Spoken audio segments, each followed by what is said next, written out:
If you are hearing these words, then it is already too late for me.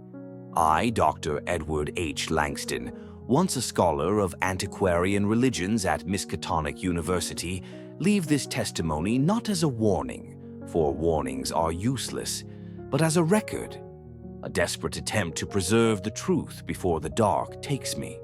For years, I had devoted myself to the study of forgotten gods, discarded cults, and the echoes of primeval faiths that mankind sought to bury beneath the polished stone of civilization.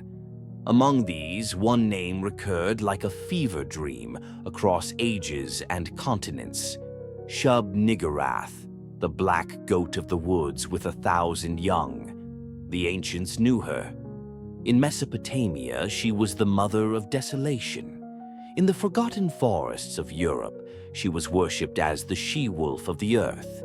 Even in the Americas, among tribes untouched by the Old World, there were whispered stories of the great mother of beasts who birthed the crawling things of the night.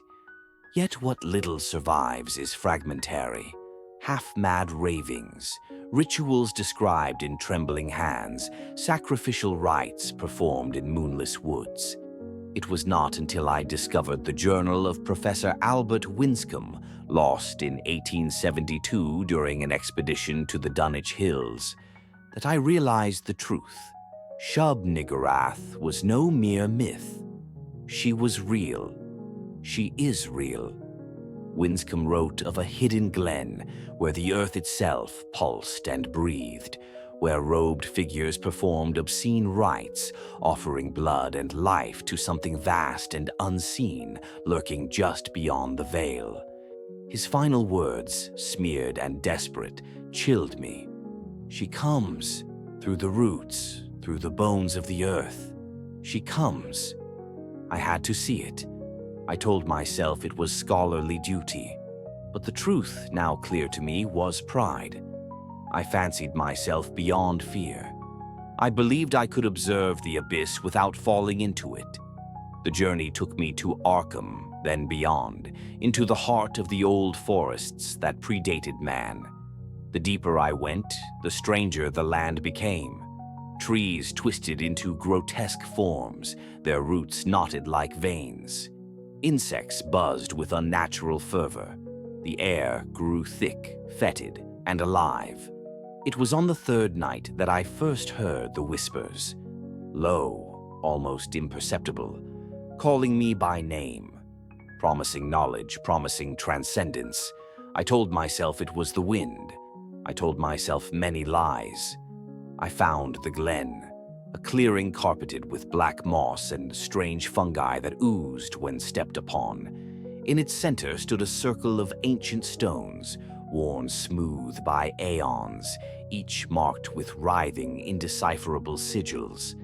The cultists were already there, moving in slow, rhythmic patterns, their chants thick with guttural sounds no human throat should produce. And then she arrived.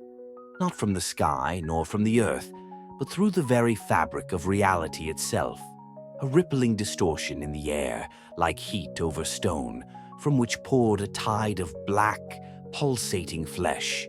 She was vast beyond comprehension, a writhing mass of tendrils, mouths, birthing pods, and dripping life. Her odor was that of blood, milk, decay, and birth, all mingled into a stench so powerful it drove several cultists to their knees in ecstatic convulsions. Around her, her children gathered, goat-like horrors with too many eyes, limbs sprouting like tumors, mouths slavering in hunger. They bleated and howled, their cries harmonizing into a sickening chorus of joy and madness. I was paralyzed, not by fear, but by awe. This was a life stripped of meaning, purpose, or mercy, life as a blind, consuming reproductive force. I saw a truth that shattered my mind. Life is not a gift, it is a hunger. I fled. Somehow I tore myself from the glen and ran through the twisting woods, the trees seeming to reach for me with clawed branches. The whispers followed. The shapes moved in the shadows, unseen but ever present. I made it back to Arkham. or perhaps only part of me did. Since that night I have not slept. I hear them scratching at my windows. I feel them rooting in my mind, planting seeds of change. My reflection is no longer my own.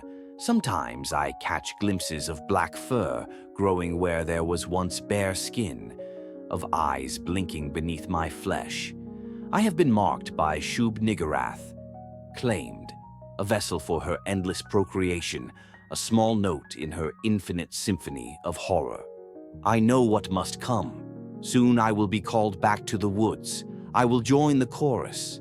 I will birth new horrors in her name. If you find this recording, burn it. Forget you ever heard my name. Pray you never dream of black woods and bleating shadows. For the black goat waits beyond the trees, and her 1,000 young are always hungry.